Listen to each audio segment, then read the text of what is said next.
Joining us now, Will Austin is the president of the Warren County Community College in New Jersey and a drone expert. So thank you, Will, for taking the time. Based on what you've seen, what's your most up-to-date assessment? I believe at this point I can say that we're mainly misidentifying airplanes at this point. That doesn't mean there aren't drones in the sky. So you're liable to see something like this, a small drone flying around, and you won't be able to identify it exactly because you'll just see the lights at night. We know over the weekend in New Jersey, the federal tracking tracked an entire 12 drones on Saturday and 1 drone on Sunday. Okay. We spoke with several mayors of New Jersey who have a differing opinion on that than you, because they obviously feel these concerns, and we're talking about thousands, specifically if you wanted to keep it in the state of New Jersey. So the drone that you showed, the government is obviously having classified briefings on. So they're not hobbyist drones. We know that from confirmations from mayors and obviously from residents in that area. So if we could step away from that conversation of a hobbyist drone, but the bigger ones, maybe you can explain a little bit about that. Some saying, again, even officials saying that some were spotted the size of automobiles. What do those look like? Maybe you could talk about the cost. Who would have one of those? Yeah, it's unlikely that any commercial operator would be operating something that size. If they did, they would have to fly under what's known as Part 91 of the FAA regulations, and they would have to file a flight plan so people would know where those drones are. There could be a military drone that is flying that would be classified, and that would be part of the briefing, and we would probably never know that. But you probably wouldn't have seen that one, and it probably wouldn't be around your house.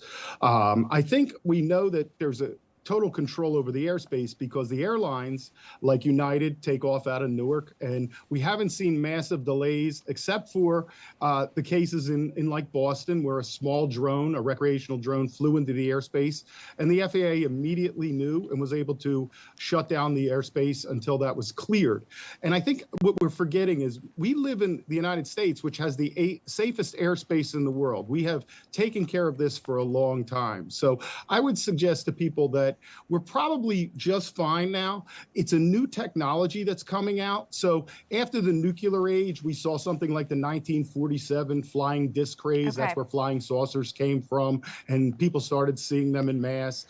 In 1957, we had Sputnik, and that really sent people really upset them because we thought the Russians were spying on us.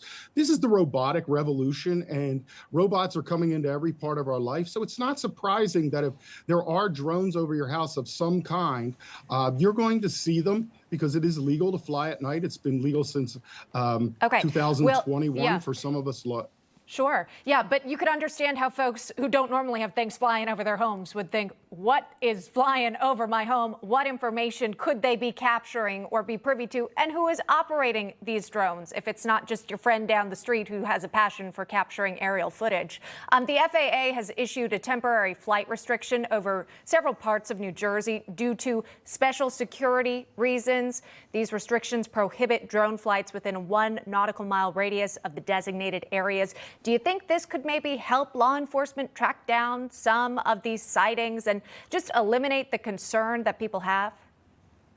Yeah, so the FAA has done the right thing in shutting down the airspace in these areas. So a lot of the drones, especially the ones from China, have something called a geofence on it. So when these temporary flight restrictions go into effect, if you own one of those drones and you try to turn it on or fly into that area, the propellers will stop or the drone will stop in the air, and it will not allow you to encroach on that area. So that's an excellent idea because that will alleviate some of the concern for critical infrastructure that we want to protect. So I think what we want to remember is the FAA has done this. They've regulated drones since the inception of Part 107 in 2016, and only over time as we have evolved, have different regulations been reduced, like flying at night, under certain circumstances, you can fly a drone over people. But this is here to stay. You're going to see more and more drones in the airspace. You're going to see drones when you go to work. Most of the time, if not all, it's legitimate operators trying to either do commerce or, like many people with small private planes, doing sightseeing in the air. Yeah. At night, if they're looking down at you, you're going to appear very dark. The only way they would probably see into your house from an altitude that is shown there is if your entire roof was made of glass and you put the lights on. Yeah, I got to jump in. We're out of They time. can't Will see through Austin, your by the roof. way, he's a drone expert, so we brought him on again to explain again how drones work, and we appreciate that. Will Austin joining us. Thank you very much. Thank you.